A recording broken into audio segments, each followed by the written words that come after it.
안녕하세요. 저는 일산 사는 30대 후반의 여자입니다. 제가 이번에 정말 어이없고 기가 막힌 일을 겪다 보니 사람이라는 존재가 너무 무서워졌어요. 어디에다 하소연할 곳이 없어서 이렇게 익명의 힘을 빌려서라도 사연을 보내려고 합니다. 가족을 이룬다는 게, 그리고 이혼을 한다는 게 저만 어려운 것이고 남들은 쉬운 것인가 봐요. 남편은 제게 너무나도 쉽게 이혼을 요구하더라고요.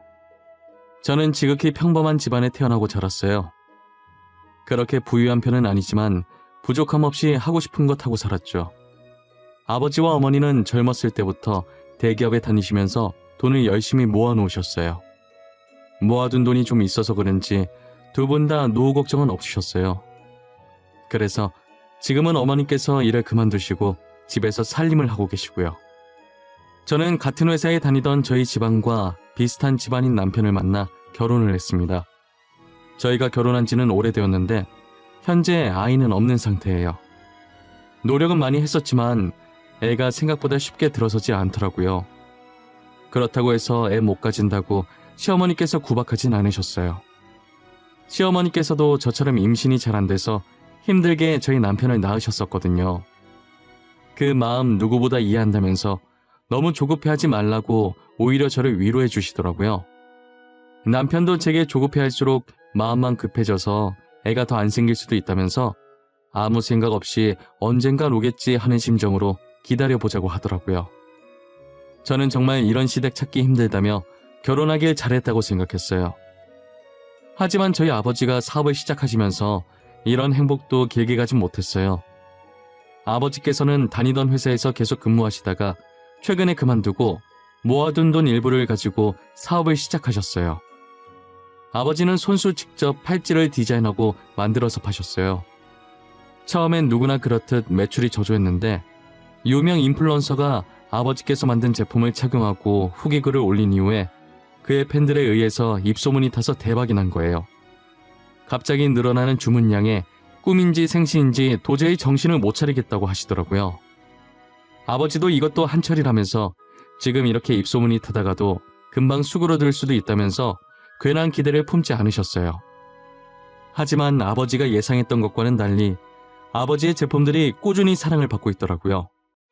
나이가 좀 있으신 아버지가 디자인해서 그런지 아무래도 유행에는 뒤처지지만 나름의 유니크한 매력이 있다면서 그게 이 팔찌의 큰 포인트라며 다들 좋아해 주셨어요. 아버지께서는 팔찌를 팔아버신 돈으로 도움이 필요한 사람들에게 기부도 많이 하셨어요. 미혼모를 위해 분유와 기저귀, 그리고 청각장애인들을 위한 보청기 등등 여러 방면으로 기부를 하셨어요. 매출이 더 안 올라도 괜찮으니 떨어지지만 말자는 아버지의 바람과는 달리 아버지의 팔찌를 착용했던 유명 인플루언서가 뒷광고 논란이 터진 거예요. 그러면서 아버지의 회사도 함께 논란에 휩싸이게 되었죠. 사실이 아닌데 마치 사실인 것 마냥 사람들이 글을 썼고 그 글이 빠르게 퍼지면서 기사까지 포털 사이트에 크게 걸리게 되었어요.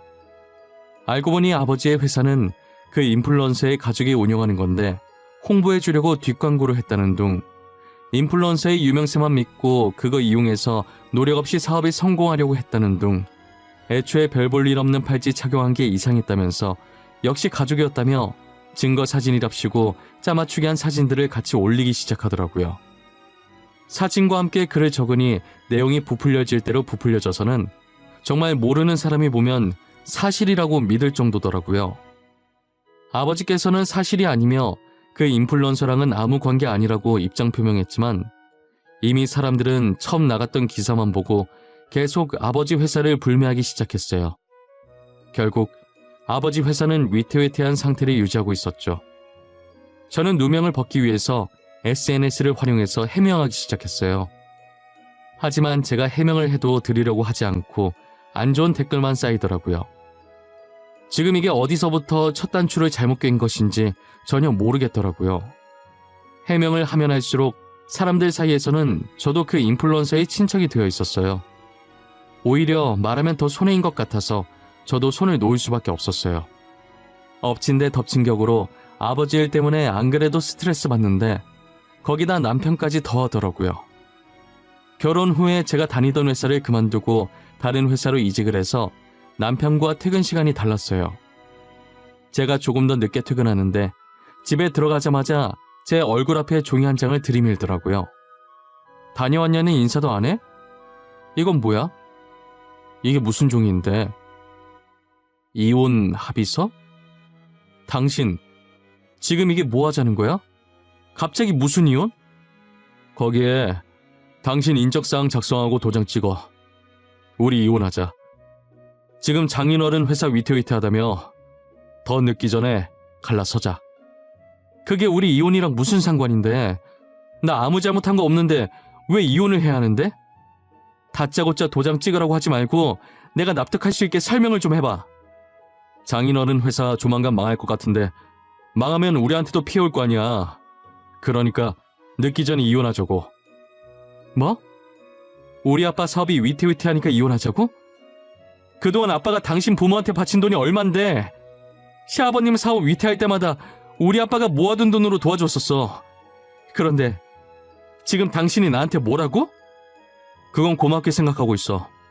하지만 우린 당신 가족이 빚더미에 쌓이게 되면 도와줄 돈이 없어. 그리고 잘못하면 우리한테까지 피해 올 수도 있고. 난 피해 입기 싫어. 그러니까 도장 찍어. 남편 입에서 나오는 말들은 하나같이 어처구니가 없었습니다. 이때까지 저희 아버지께서 시아버님 회사가 위태로워질 때마다 가족 좋은 게 뭐냐면서 좋은 마음으로 그동안 모아두셨던 돈을 선뜻 보태주시곤 하셨거든요. 그런데 남편은 도와준 은혜도 모르고 막상 저희 아버지 회사가 위태로워지니 자기는 돈 없어서 못 도와준다고 자기 집안까지 피해받기 전에 이혼을 하자는 거예요. 저는 제가 이제껏 이런 사람과 살았었나 싶고 처음으로 결혼한 게 후회가 되더라고요. 힘든 시기에 돌아서는 사람들과는 인연을 이어가지 말라더니 그게 저희 남편이었어요. 아버지 회사 때문에 제가 이혼당한 걸 알면 아버지께서 속상해하실 것 같은 생각에 눈물이 나더라고요. 그래서 저는 아버지 회사 곧 다시 일어설 거라고 남편을 설득해서 이혼만은 막아보려고 했는데 남편은 들은 척도 안 하고 날마다 이혼 합의서를 제 얼굴 앞에 들이밀었어요. 계속해서 이혼을 강요했지만 제가 이혼을 해주지 않자 점점 폭력적으로 변해가면서 이혼을 서두르는 남편을 보고 있으니 저는 이상한 느낌이 들기 시작하더라고요. 꼭 저와 이혼을 해야 하는 이유가 있는 것처럼 이혼을 서두르려고 하니까 정말 뒷구린내가 심하게 나는 거예요. 저는 제 촉을 믿는 편이라 남편 뒤를 몰래 따라가 보기로 했어요. 그런데 남편이 웬 모르는 여자랑 같이 있는 거예요. 팔짱까지 끼고 서로를 보며 웃고 있는데 누가 봐도 정말 다정해 보이는 커플 같았어요. 역시 이혼을 서두르는 데에는 다 이유가 있을 것 같더라니 저희 아버지 사업이 위태로워 보이니까 저랑 얼른 이혼하고 돈 많은 집안의 상간녀랑 결혼하려고 준비 중이었더라고요. 남편이 저를 버리고 혼자만 행복하려는 꼴이 정말 보기 싫었어요. 그래서 저는 상간녀와 같이 있는 모습을 사진으로 몰래 찍어놓기 시작했어요. 그날 남편이 잘 때 휴대폰을 확인했고 카톡을 보니 둘이서 아주 깨가 쏟아지더라고요. 상간녀와 남편이 주고받았던 사랑 가득한 카톡을 찍어서 몰래 저한테 보내놓았습니다. 그리고 상간녀의 전화번호도 제 폰에 저장시켜놨어요. 저는 상간녀에게 남편에 대해 할 말이 있으니 카페에서 잠깐 보자고 했어요. 저한테 힐창 오빠에 대해 할 말이 있다고 하셨잖아요. 근데 저희 오빠와는 어떤 관계신가요? 아, 혹시 오빠 친척분이신가요? 저 김창희 씨 아내 되는 사람인데요. 그쪽이 지금 저희 남편이랑 만나고 계신 것 같던데 그 사람이 유부남인 건 알고 있었나요? 아니면 유부남인 줄 모르고 만나신 건가요? 네? 그게 무슨 소리세요? 오빠가 유부남이라뇨? 거짓말 치지 마세요. 오빠가 저한테 그동안 연애에 관심이 없어서 아직 결혼 못했다고 했단 말이에요. 그럼 그쪽은 김창희 씨가 유부남이었다는 사실을 정말 모르셨어요? 저 오늘 변호사 만나서 이혼 소송하고 당신은 상간녀 소송하려고 미리 알고 있으라고 말하러 온 거예요. 지금 거짓말하는 거 아니죠? 저 정말 몰랐어요. 믿어주세요. 저도 피해자예요. 어쩐지 결혼하자고 말만 하고 날짜 잡으려고 하면 계속 미루더라고요. 상간녀는 남편이 유부남이었던 걸 전혀 몰랐던 눈치더라고요. 제게 제 차 사실이냐고 확인을 하길래 제가 미리 발급받은 가족관계 증명서를 보여주면서 남편과 혼인관계임을 증명하니 그제서야 믿기 시작하더라고요. 상간녀는 정말 몰랐다고 당장 헤어지겠다면서 자신도 피해자니 고소는 하지 말아달라고 하더라고요. 저는 여자에게 상간녀 소송은 걸지 않았고 남편한테 이혼 소송만 걸고 집으로 돌아왔어요. 남편은 상간녀에게 이별 통보를 받았는지 집에 오자마자 저를 쥐잡듯 잡기 시작하더라고요. 당신이 한 짓이야? 당신 도대체 그 사람한테 뭐라고 짓거린 거야? 지금 제정신이야? 내 인생 망치려고 작정했어? 쳐 놔두고 바람핀 사람이 어디서 큰 소리야? 그래, 내가 했다. 왜? 나는 뭐 가만히 당하고만 있을 줄 알았니? 내가 그렇게 만만해 보였어? 당신이 다시 그 사람한테 가서 말해. 나지한 말 다 거짓말이었다고 당장 말하라고. 끝까지 뻔뻔한 거 봐. 내가 누구 좋으라고 그렇게 해야 되는데? 나 당신 잘 사는 꼴 절대 못 봐. 오늘 당신한테 이혼 소송 걸었으니까 나한테 줄 위자료나 챙겨놔. 남편이 아무리 소리를 질러도 제가 눈 하나 깜짝 안 하자 말로는 안 될 것 같았는지 결국 손을 올려서 그대로 제 뺨을 때리더라고요. 제가 헤어지게 만들었으니 분명 싸움이 격해질 거라는 걸 저는 미리 예상했었거든요. 그래서 혹시나 하는 마음에 안방 행거에 걸린 옷 사이에 카메라를 넣어놓고 있었어요. 저는 이걸로 폭력죄까지 추가시킬 거라고 남편한테 소리 질렀어요. 저는 남편에게 이혼 소송으로 위자료를 받아냈지만 폭행죄는 뺨 때린 게 다고 초범이기도 해서 징역까지 안 가고 벌금형으로 끝났더라고요. 그 뒤로도 남편은 정신을 못 차리고 돈 많은 여자 한번 물어보겠다고 여러 여자들을 만나고 있다고 하더라고요. 다행히 저희 아버지는 뒷광고 논란으로 잠적했던 유명 인플루언서가 아버지와 친척도 아니고 일면식도 없다고 해명을 해주면서 어느 정도 논란이 잠재워졌어요. 그리고 이러려고 아버지께서 이제껏 선행을 해왔던 것은 아니었지만 이때까지 아버지의 도움을 받으셨던 분들이 글을 써주셨더라고요. 아버지께서 그동안 남모르게 선행을 해왔다는 여러 증인들과 증거 사진으로 인해 오히려 전보다 더 좋은 이미지로 거듭날 수 있었어요. 아버지께서 위태로운 회사를 쉽게 포기하지 않고 끝까지 버텨주셔서 다시 일어날 수 있었어요. 저였다면 더 많은 빚을 지기 전에 진작에 포기했을 텐데 저는 아버지가 정말 대단해 보였어요. 기부를 많이 했던 덕분에 회사 이미지가 좋아져서 그런지 유명해지기 시작했을 때보다 훨씬 높은 매출률을 보였어요. 아버지는 지금도 여전히 어려운 분들이 계신 곳에 기부를 열심히 하고 계세요. 따뜻한 사회를 만드는 것이 아버지의 오랜 꿈이셨다고 이제라도 이룰 수 있게 돼서 뿌듯하다고 하셨어요. 아버지가 다시 일어났다는 소식이 남편 귀에도 들어갔는지 정말 속보이게 제 주변을 계속 기웃거리기 시작하더라고요. 저는 그런 남편에게 눈길조차 주지 않았습니다. 아버지 사업 다시 잘 되신다며 소식 들었어. 정말 다행이다. 망하면 어쩌나 걱정했는데 예전보다 훨씬 유명해지셨더라. 당신이 걱정을 했다고? 입에 침이나 바르고 거짓말을 해. 이제라도 나 찾아오면 당신한테 콩고물이라도 떨어질 거라고 생각하는 거야? 에이, 그런 거 아니야. 난 그냥 여러 여자 만나봤는데 당신만한 사람이 없더라고. 그래서 당신이랑 다시 잘해보려고 그러지. 누가 당신 받아준다고 했어? 진짜 웃긴다. 도대체 어디서 나오는 자신감이야? 당신만 잘해볼 마음 있으면 뭐해. 내가 당신 받아줄 마음이 없는데. 그래도 우리 한때 사랑했잖아. 같이 살 맞대며 살아온 정이 있는데 너무 차갑게 그러지 마.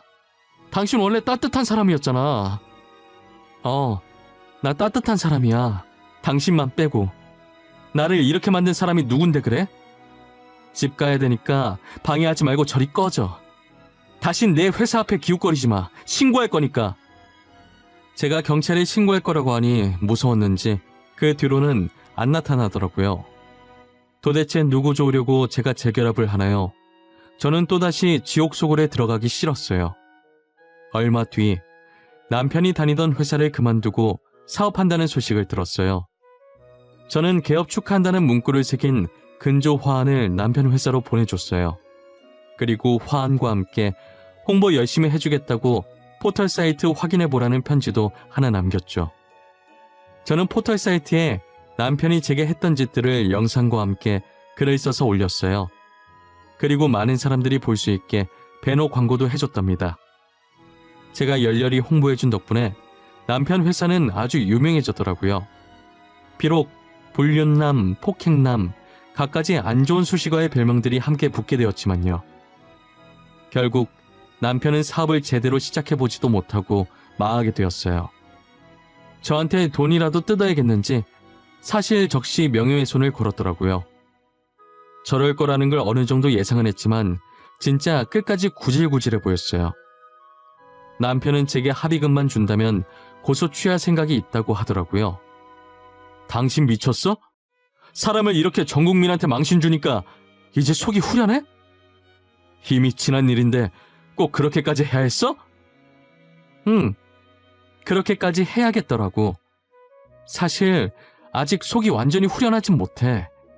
난 앞으로도 당신이 행복해지려고 하면 다 망쳐놓을 예정이야. 뭐?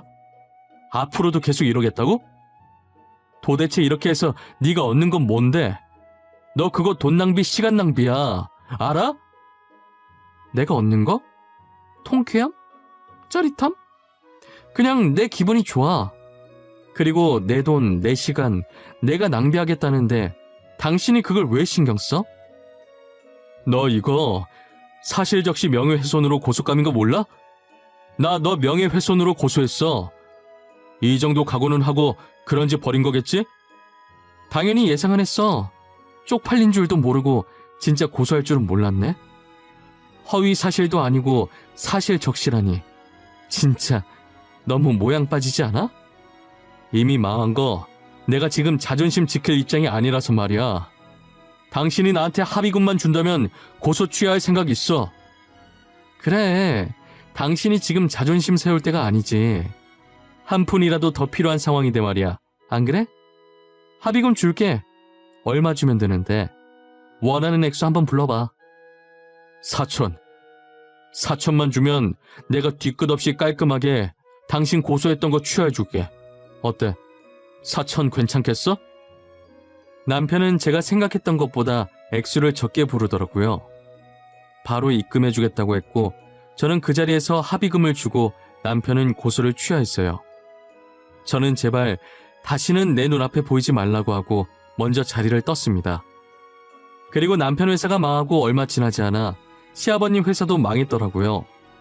남편이 회장의 아들이라는 게 소문이 나서 사람들이 불매를 했다고 하더라고요. 남편네가 점점 망해가는 걸 보는데 얼마나 속이 시원한지 몰라요. 이렇게 못된 마음 먹으면 다 저한테 돌아온다는 걸 알지만 그래도 남편네가 망한 건 저 때문이 아니라 다 남편의 업보라고 생각해요. 이제 와서 드는 생각이지만 저와 남편 사이에 애가 안 생겼던 건 이런 일이 생길 줄 알고 미리 조상님께서 막아주신 것만 같았어요. 저희한테 아이라도 있었으면 아이 핑계를 얼마나 댔을까요?